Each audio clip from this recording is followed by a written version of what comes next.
Kaifa kanat hayatun nabi? Bagaimana kehidupan Nabi? Ya. Disebutkan laqad kana min halin Nabi sallallahu alaihi wasallam ya ma yadfa'u ila zuhdi fid dunya wa takallum. Ya. Jadi keadaan Nabi SAW itu yang mendorong dia zuhud itu bukan karena tidak punya. Jadi ada orang-orang beranggapan bahwa ya pantasan Nabi zuhud karena tidak punya apa-apa. Pantasan kemudian Nabi zuhud makan sendiri, kadang-kadang sarapan tidak ada. Ya.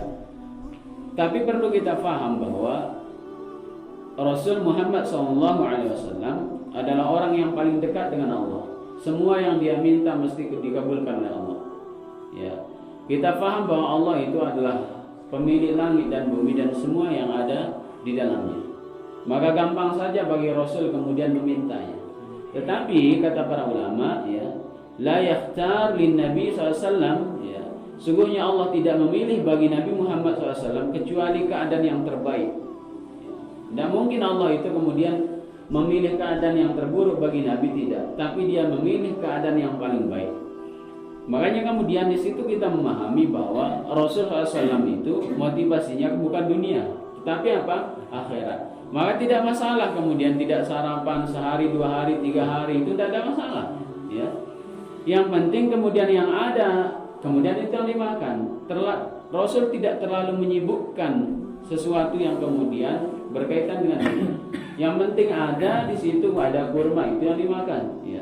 Ada air, itu yang diteduh. Tidak ada Rasul puasa. Begitu terus kehidupan Rasul. Maka di situ kita mulai paham bahwa bukan karena Rasul itu miskin, bukan karena Rasul itu kemudian tidak punya apa-apa. Bahkan kita paham Rasul pernah kaya raya. Ya. Tetapi apa yang terjadi?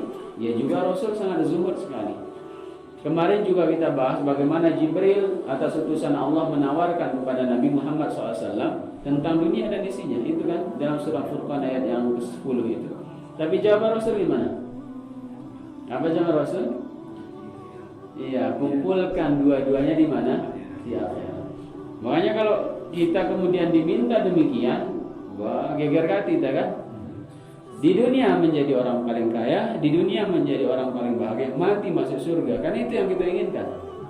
Tapi Rasul tidak menginginkan itu. Rasul hanya mengatakan apa urusan saya dengan dunia, kata Rasul. Ma'ana wa dunia. Apa hubungan saya dengan dunia ketika ada sahabat yang menawarkan dibantu Rasul tentang kasurnya akan diberikan supaya kemudian tidak membekas di dalam tubuhnya. Rasul kemudian menjawab ma'ana wa dunia. Apa kira-kira hubungan saya dengan dunia?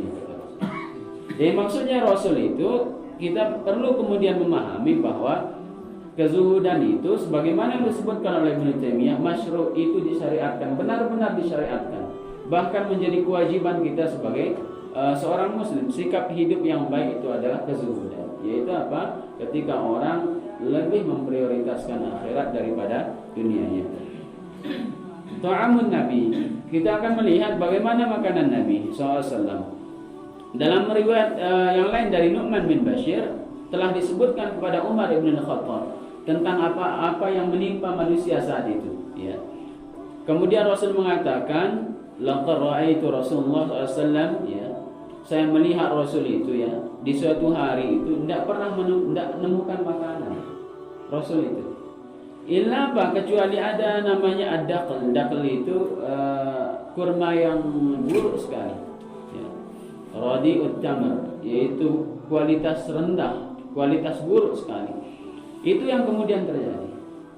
Pernah juga ya Rasul SAW ya di malam hari juga bersama sahabat gitu. Ya, pernah juga mencari makanan ke rumah sahabat dan sebagainya begitu. Jadi maksudnya apa? Rasul biasa kemudian lapar itu biasa. Makanya kemudian Aisyah radhiyallahu anha juga menyebutkan begini, "Ma syabi'alu Muhammad min khubzi syair yawmain mutatabi'ain hatta qabida Rasul Muhammad SAW." Jadi Aisyah ini istrinya langsung menyatakan suatu kalimat yang luar biasa.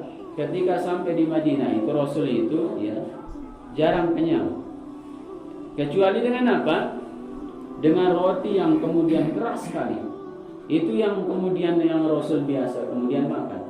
Sehari 2 hari berturut-turut itu biasa itu kata Aisyah radhiyallahu anha. Sampai kapan? Sampai Rasul diambil ruhnya oleh Allah Subhanahu wa taala.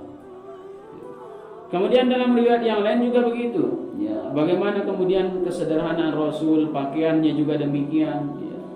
Ini menunjukkan bahwa sekali lagi Rasul Muhammad SAW itu benar-benar tidak terlalu peduli dengan keadaannya di dunia. Tidak peduli sekali. Yang penting itu keadaan umatnya kemudian beriman. Yang penting umatnya itu taat kepada Allah Subhanahu Wa Taala. Kemudian Rasul pun mampu mencontohkan hal-hal baik kepada mereka. Makanya ada salah satu sunnah yang kemudian kita benci sekali, tahu sunnah apa? Sunnah lapar. Jadi Rasul itu biasa lapar.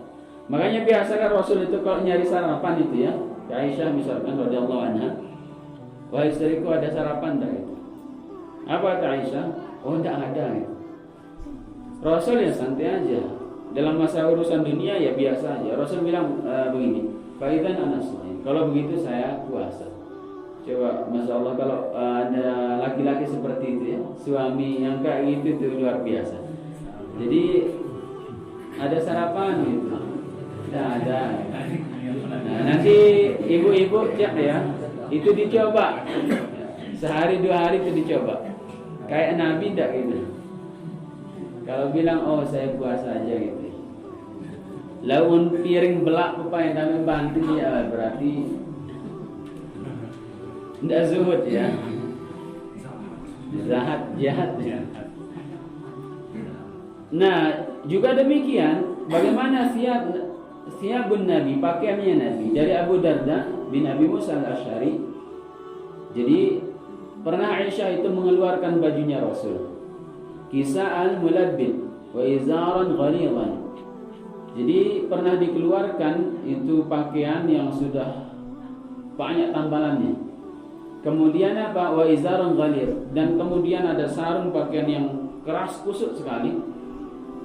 Apa kata Aisyah? Faqalat ya qubida Rasulullah sallallahu fi hadaini. Diambil ruhnya Rasul itu dalam keadaan pakaiannya ya seperti itu.